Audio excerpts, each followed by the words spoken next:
Welcome to the All It Podcast, your ultimate source for all things rugby. I'm Adrian Power, alongside me my co-host Angelo Petrus. So, in ons is binne episode 39. Exciting weekend that's passed, and obviously our golf day. Finally, we enjoyed our golf day. Very hot, but great day, and obviously a beautiful day to play some golf, and a huge success, and we just 100%.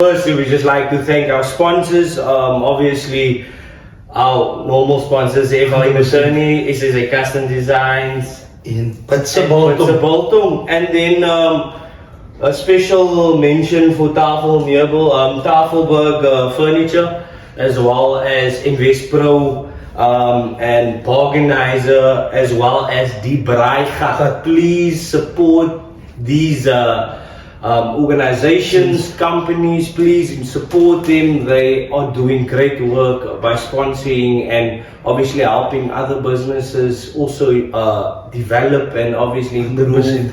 And I mean, it was just a phenomenal day. We must one sponsor. Yeah. It's Delsma. Delsma as well as Delsma. Rebecca Steel venues. They obviously hire out the venue, as well as they have a rugby facility. So if you want to do any rugby tournaments, rugby camps, please hit them up and they will obviously do a quotation for you. And 100%. Overall, I think the day was excellent. The golf, my golf personally, wasn't that great, but all about enjoyment. And a bit better than as per usual. 100%. So I think it was a fruitful day, and once again it was successful. And then obviously the rugby this weekend was also great.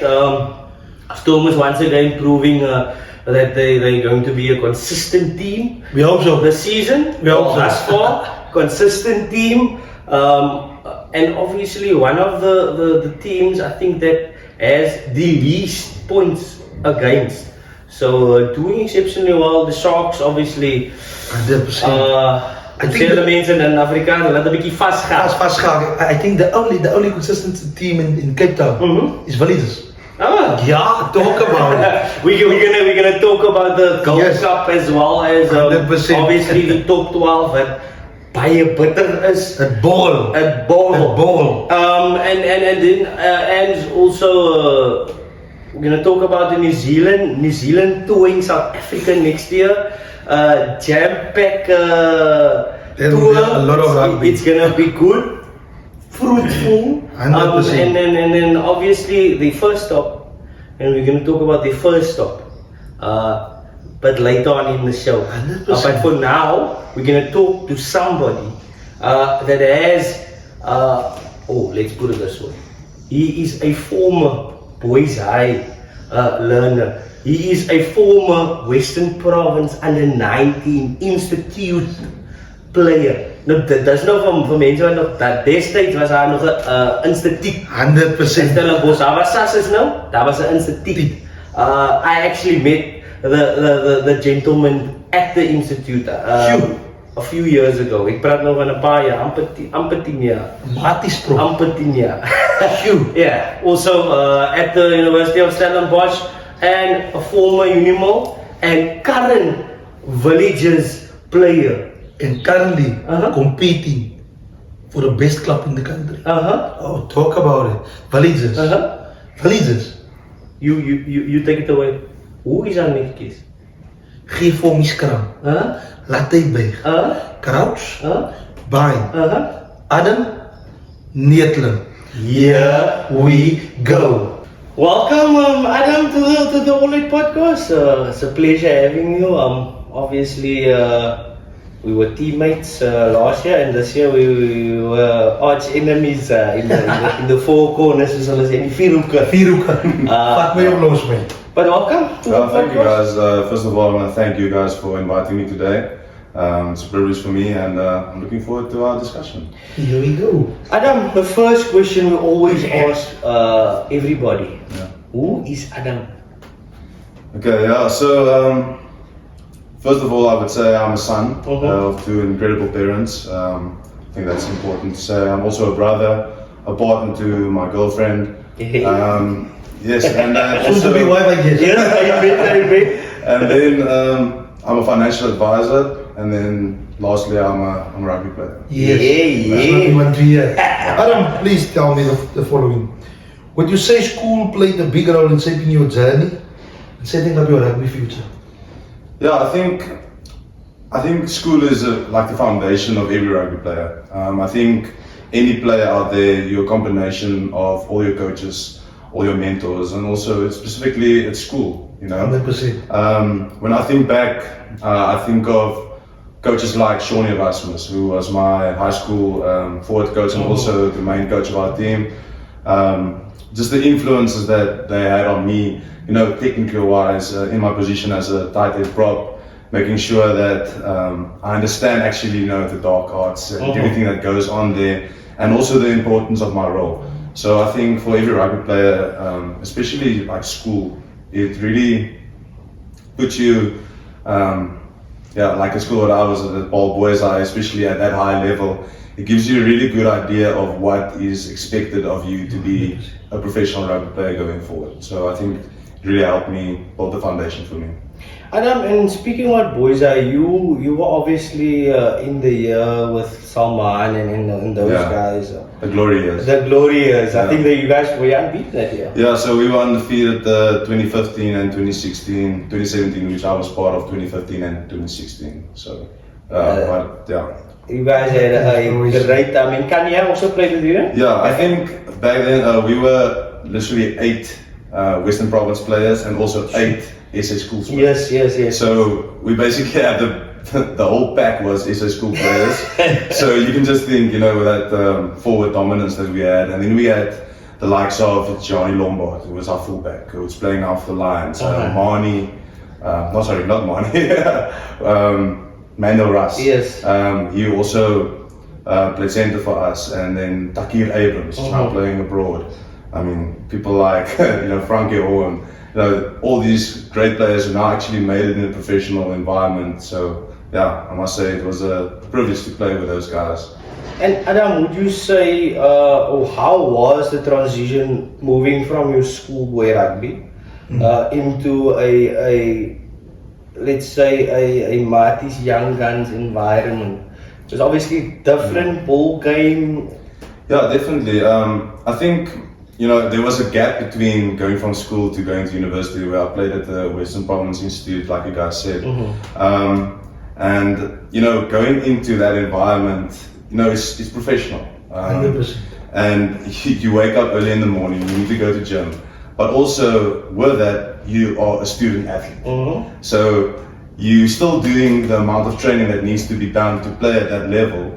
But now also you are on a daily basis going to classes, making sure all those things are sorted. And also I think it was like you know, when I was at school, you know, basically everything was set out for us. I wasn't hostile. I mean, breakfast was always sorted. I just needed to pitch up. You know, that was the only concern.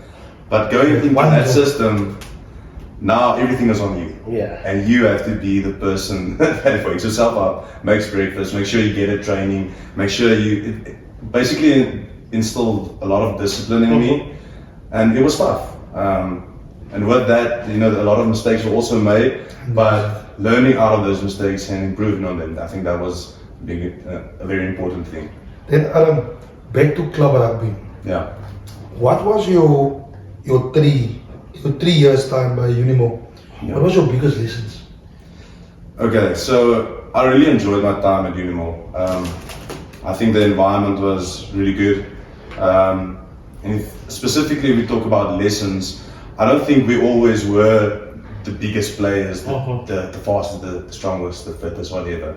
But one thing that I did learn is if you can unite and have a specific goal out and everyone buys into that goal and everyone goes for that, I think that was for us, especially when we played together, that was something special. 100%. And in that, we did achieve a lot. Yes, we didn't win the SLA Cup and all those things, but very close. Yeah, very close. Very close. Yeah, I still have nightmares about that game against Stellenbosch. But what I want to get out is basically in those 3 years I learned a lot about myself, who I am, and also especially scrumming against a guy like Tiny, right? Which everyone basically in the Western Province, if you're in club rugby, Tiny. I mean, when I say Tiny, this is a massive man. And scrumming against a guy that was 150, 160, I don't think even his scale knows how heavy he is. Yeah. But I think that taught me a lot about, it doesn't matter how big the man is, if you can get your fundamentals right, if you get your body position and use all your strength and also work together, I think that was a massive thing for me. 100%. Yeah, and also the friendships that I built. 100%. And speaking about club rugby, obviously you moved on to Villagers. Yes. So if we look at, we had great 3 seasons at Uni-Mil, and then you moved on to Villagers. How was things like when you started at Villagers? So, just to go back a little bit, and back to 2024, I actually had a discussion with one of my schoolmates and also guys that I played rugby with, Bradley Thane. I think you guys know, goes between Scrum and now these days playing at 10. We had a discussion at the Tens in Cape Town, and he said to me one day, he's like, I know you're playing at Uni-Mil, but one day you're going to play for Villagers.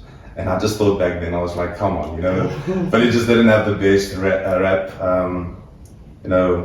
with things that are uncontrollable. Yes, but at the end of the day, he told me that we're building something big, right? We're building towards something.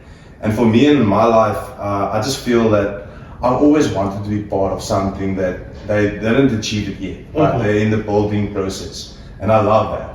So at the end of 2024, when we basically ended the season, a bit of a heartbreak, I thought to myself, what am I going to do next? Am I going to stay at Uni-Mil and try again? And then, there was a lot of disruptions, a lot of changes, and I just felt that maybe it was time for me to look somewhere else. And to be honest with you, Villagers wasn't like the first thing that I thought of approaching, or even people like coaches, at the end of the season, you just get phone calls and it always happens. And Villagers wasn't that much on my radar in the beginning, because because of the stigma and everything that happened. 100%. And then one day, someone called me, and someone that you've also been on this podcast, Ben Fenter. So our forwards coach, he called me and he said to me, Adam, before you make any choices of where you're playing next year, just hold on a little bit. And then not long after that, I got the call and he said that he's joining Villagers, and also some of the guys that I played with at Uni-Mil, people like Xander Case and Rai Sade, they also joined Villagers, and I just thought like, listen, I think this is the right option for me. And also the guys that I met there, speaking with the coaches, I think that was also a big turning point for me. Is first time I met them, the first thing they said to me is, listen, we want you to come play for us, but our goal is for you to enjoy your rugby. And to be honest with you, in 2024, at some points I wasn't really enjoying my rugby because it felt like a job. I don't know if you've been in that situation where 100%. it feels like, it doesn't feel like you want to go to training. You go to training because you need to go to training to be able to be selected, 100%. To be able to play and all that thing. So that really stood out for me, and I must say when I signed with them, I didn't know what was going to happen, but I must say that through a lot of hard work, a lot of planning, a lot of people coming together and having a vision for what we wanted this year, I think that set it out for me. I don't look back. Yes. Adam, Yeah. listen, in your view, Yes. what set this year's Villagers team apart from making them a champion material team? What do you think? So, the first thing, and this is something I realized this year, is that player management has a big role in rugby. Alright, I don't think people always understand how crucial that part is as well. So I must applaud the guys that at our club, that in the management team, that's not from coaches, team manager, the people behind the scenes, that you don't really, isn't that much involved with a Saturday, but actually they are the people that are planning everything. And that was something that really stood out for me. But also, when we met in November, because our pre-season started in November, when we first met each other, I think back then, Coach Ben and also Coach Andy, they all had a vision, and they said, like, we want to win the cup next year. We don't know how yet, but we know if we have the right players, we have the right mindset, and we have the good work ethic that we need to be able to reach those goals, then anything is possible. And I just think the buy-in from everyone was amazing. And also another thing about that, and why I think we did so well, is we had massive competition. For each position, there were 2, 3, 4 guys. And the scene is good competition. Exactly. And you know that saying that all high tides bring up ships, right? All ships. I think that was this case, right? Is that we had so much competition that you needed to fight for your position. And in that, also you earn the respect of your peers. And I think all those in that combination led us to this. And I just had this belief that anytime, even when we were behind in certain games, I never felt, damn, we're gonna lose this one. I always had it in the back of my head, like, no worries, we still have time. Just a matter of time. And I know the guys, we're gonna pull something off here. And yeah, that was what happened. Adam, obviously you guys won the SLA, and you are going to be in the final of the Gold Cup, the best team in South Africa. Yeah, crazy to say, huh? Yeah. If I look at just clips of your training thus far this week, the spirits are high, but obviously I want to hear from you in die binnekringe. How is the mood for this coming Saturday? So, first of all, I think it's a massive privilege to represent your club in that stage. But also, I think we not only representing ourselves, I think we're representing our club, the Western Province. We're also representing the guys that didn't make the team, that were training all year. 100%. And I think that we've all bought into that and know that there is a job to do, right? And nothing in life comes easy, right? So in this week, we've really prepped well. I must say that, after last night was actually our last training for this year. And at the end of it, we all had a beer together, and we were like, there's one more job to do, but let's celebrate the small victories, right? So we said that, I don't think even the club planned that we were going to make it this far in the Gold Cup, right? So it's a massive privilege. We're representing everyone. Yes, there is a certain level of nervousness, but I think at this level, if you don't have butterflies in your stomach when you go into that field, then there's something wrong with you. 100%. Because it is a big deal, but I think it's more important for us that we know that we've set out this goal and we need to go finish the job. And we're all excited, well prepped, and I'm telling you guys now, I can't wait to get onto that field. Because if you guys can remember, back in 2023 when we went up to Pretoria, we played against the same team, Naka Bulle. And it was like in overtime they scored a try and they beat us. And I'm not gonna lie, that stings. It's like a fire in my belly, and I'm really looking forward to going out there and just showing them, what Western Province rugby is all about. Because that's what we're doing. We're representing Western Province. Then one last thing from me. I think for this game, William Rose is going to play a massive role. Because I'm a firm believer of the mental battle. I'm a firm believer of mental battle. And I think he have a PhD Yeah. in the mental game. Yes. To be honest, William Rose has a PhD in the mental game. Yeah, we call him the mosquito. The mosquito. Yeah. He is last. But I give it to him. Yeah. I think he's a master in it. He's a master. And there's no way to do it, what to do, Yeah. and with who. Mm. Will not mess with me. He will definitely I understand, but he will play a massive role tomorrow. Yeah. And I back him. Yeah. And I back the whole Villagers team. Yeah. For this, you can take it, 100%. Yeah, I must say, William Rose is a special character. Yeah. I will always say that you love to play with him, but you hate to play against. 100%. He's definitely one of those guys, and I think you need some of those because what he does for our team is he takes that pressure off of us. He knows that his role is to have that chats and have that, the nitty gritty stuff, right? 100%. And for that, especially as a back or forward, that gives us the opportunity to focus on what we need to do. And when it comes to scrum time, that's where we do our best, right? 100%. So, and these Naka Bulle, they've been waving their flag there up in the north, and they've been the best, they've been unstoppable, yes.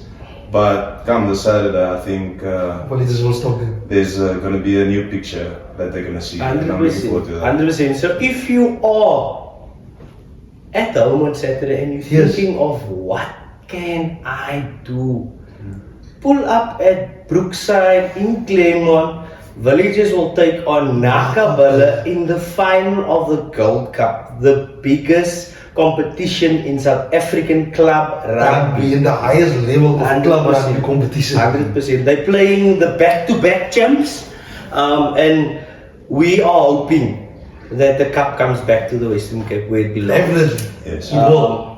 It will. And we obviously wish Villagers and yourself all the luck, and we know you guys are gonna pull through. 100%. Thank you, man. Appreciate it. Then Adam, one last question. What are your aim next, both on the field and in your personal career? I think, so this year, Villagers is 159 years old. Yes. So, of course, next year is the big 150. Uh-huh. So, rugby-wise, I think the goal is next year to improve on this year. Uh-huh. And in stating that, that's not going to be an easy thing to do. But I do really believe that we can go to the next level. And I do believe that our team, at the end of the day, I think we're only going to grow from strength to strength. When it comes to my personal life, in my career, I'm a financial advisor, and I'm always out there, trying to help as much people as I possibly can, 100%. and also, have a real effect in people's lives, right? So my goals for next year is to improve on that, which this year has already been really good for me. And I just want to go from strength to strength in my business career as well. And then also, more personal with my partner Monique. Some things might happen in the next 2 years. So, Ja, ze blijft kroep weer af. Ze blijft kroep weer af. Kijk hier, kom begin met tip. yeah. Alles is net beter. Alles is net beter. Adam. Kijk hier, ik doe het voor jullie. Alles doen ze voor jullie, Ja. dan is beter. Yeah. Here we go. Adam, so if people are to look for you and obviously look for some financial advice, on what number can they contact you? Okay, so you can always contact me personally. So my mobile number is 083-607-9541. But if you don't want to go through that route, you can go onto our website, investpro.co.za. And I'm part of the Cape Town branch. And you can make contact with us there. Make a special request for Adam. Yeah, here we go. It was Adam Neethling in a nutshell. Yeah. Coming up tomorrow at Brookside, playing the biggest club, one of the biggest club in Cape Town, in the finals. Adam is currently playing for Villagers. That's Adam Neethling, the financial advisor. He was on All 8, episode 39. Adam Neethling was bijna. Here we go. Here we go. And then Adam, while we're at it, we're gonna chat a bit about the All Black tour to South Africa. It's gonna start on the 7th of August, where they'll be playing the Stormers at the DHL Stadium. It's gonna probably be packed. because all the All Black locals. supporters. Crusaders is going to be there, and I'm hoping that maybe all 8 has grown so much that we could actually have media 100%. passes, and ons spreek dit Into existence. 100%. And then on the 11th they will be taking on the Hollywood Bet Sharks in Durban of August, and then the 15th of August they will be taking on the Blue Bulls at Loftus. That's a lost. And the 22nd will be the first test against the Springboks at Ellis Park. As hulle lyn daar klas hier man. Then the Tuesday, the 25th of August, they will be playing also at Ellis Park against the Lions. Then the second test against the Springboks, the 29th, at the DHL Stadium in Cape Town. Here ons hoop maar ons kan ergens is and then the third test will be also in Johannesburg at the F&B Stadium, and then they said there's a fourth test venue still to be confirmed. So we're looking forward to the All Blacks. to the All Blacks coming to South Africa. I'm looking forward. I can describe the situation in one word. Phenomenal. Phenomenal. Whoever created this competition or games, you are a step champ. A lot of rugby, bro. 100%. Rugby. That's what our people want. Exactly. Exactly. It makes me think about the British and Irish Lions. Yeah. Right? But sorry for any northern supporters out there, but I mean this is just the South, huh? 100%. Sound always been. And I just think the quality of rugby, and also I'm really looking forward to the challenge, because I think that will also help our clubs, especially like the Stormers, all the teams playing against the All Blacks. Shoot. I mean, how much more experience do you want? Right, Yes. so I'm looking forward to those matches, and it's going to be, as you say, phenomenal. 100%. We will have a chat about it closer to the time. But maybe we might just be there, you know? 100%. Mate, see us in the casino. I know. Adrian take us through the results.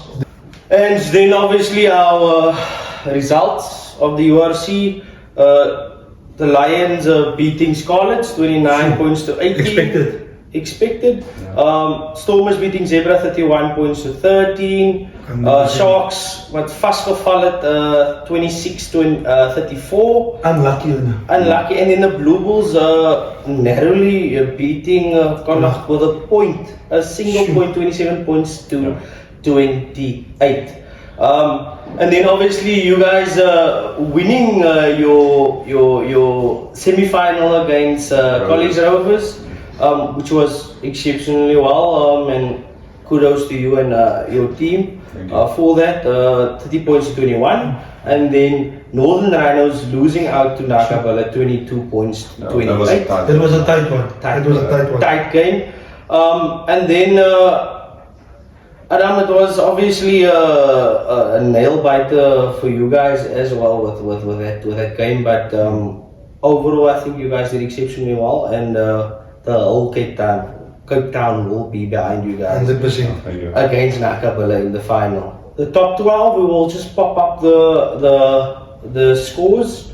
And then Adam, from our side, we'd just like to thank you for your time and your effort, for pulling through and being on the Oleg podcast. We wish you all of the best with your career as well as with Villagers, and Thank you, guys. we hope to see you guys as Champions. Champions of the country. Yeah, I must thank you guys as well. Real privilege to be here today, and keep on doing what you guys are doing. Really loving the show. And maybe in the future we can pop in again, have some like a chat about South Africa beating All Blacks. Let's not speak about that. Guys, that was all 8. I need you to do one thing. I will give it to you. Like, share, and subscribe. Here we go.